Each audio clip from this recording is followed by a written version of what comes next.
मैं लूंगी खिलौना। नहीं, खिलौना तो मैं ही लूंगी। दीदी, ये खिलौना मुझे दे दो, मैं तो तुम्हारी छोटी बहन हूँ ना।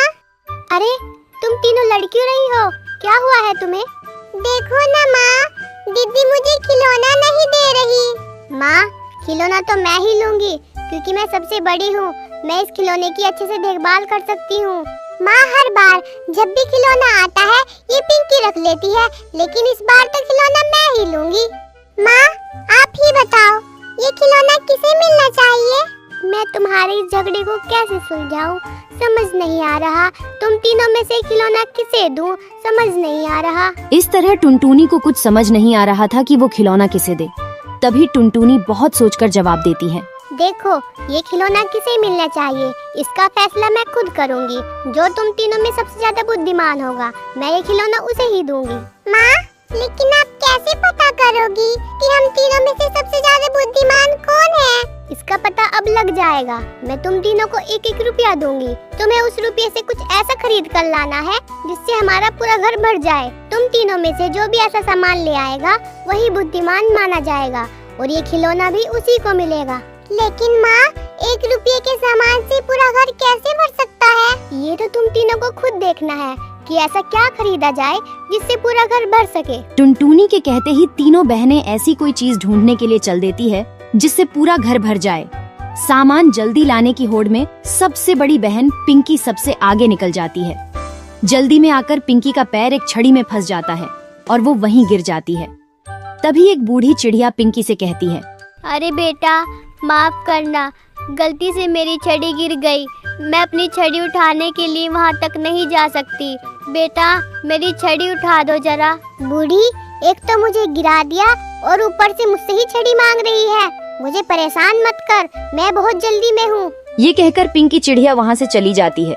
तभी वहीं से ही टिकी चिड़िया गुजर रही थी। बूढ़ी चिड़िया उससे कहती है, अरे बेटी, मेरी छड़ी उठा दो जरा। मेरे पास इतना फालतू समय नहीं है कि मैं तुम्हारी छड़ी उठा कर दे सकूं। मेरे पास बहुत काम है। बेचारी बूढ़ी चिड़िया आस लगाए बैठी थी कि कोई आएगा और उसे छड़ी उठा कर देगा। हे भगवान, मैं बिना छड़ी के घर कैसे जाऊंगी? किसी को तो भेज दो ताकि वो मेरी छड़ी उठा कर दे सके और मैं अपने घर जा सकूं। कुछ देर बाद वो बूढ़ी चिड़िया खुद छड़ी उठाने की कोशिश करती है। तभी वहाँ पर मोनी चिड़िया आ जाती है। अरे माँ जी, रुको, मैं उठा देती हूँ। आप खुद से क्यों उठा रही हो? आप किसी से बोल देती। बेटी, किसी ने मेरी मदद नहीं की, पर तुमने मेरी मदद की है। भगवान तुम्हारा भला करे और तुम्हारी जिंदगी प्रकाश से भर दे। प्रकाश? उधर पिंकी चिड़िया एक दुकान पर पहुँचती है और दुकानदार से कहती है, दुकानदार साहब, आपकी दुकान पर ऐसी कौन सी चीज है जो 1 रुपये में खरीदी जा सके और सबसे ज्यादा जगह घेरती हो? जो सबसे ज्यादा जगह घेरे। मेरी दुकान पर ऐसी चीज सिर्फ रुई है। हाँ तो लाओ, मुझे 1 रुपये की रुई दे दो। तभी पिंकी दुकानदार से रुई खरीद कर घर की तरफ चली जाती है।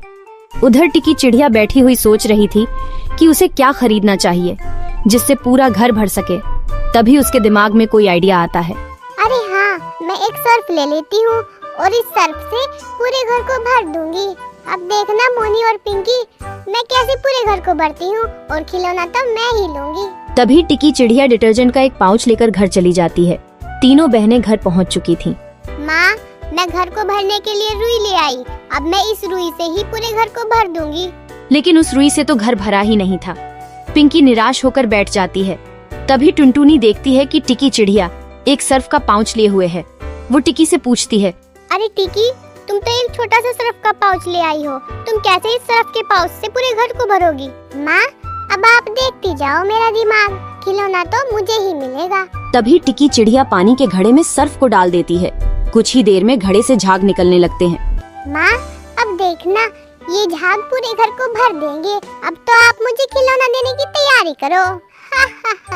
देखते ही देखते सर्फ के झाग बढ़ते जाते हैं, लेकिन कुछ देर बाद वो बढ़ना बंद हो जाते हैं।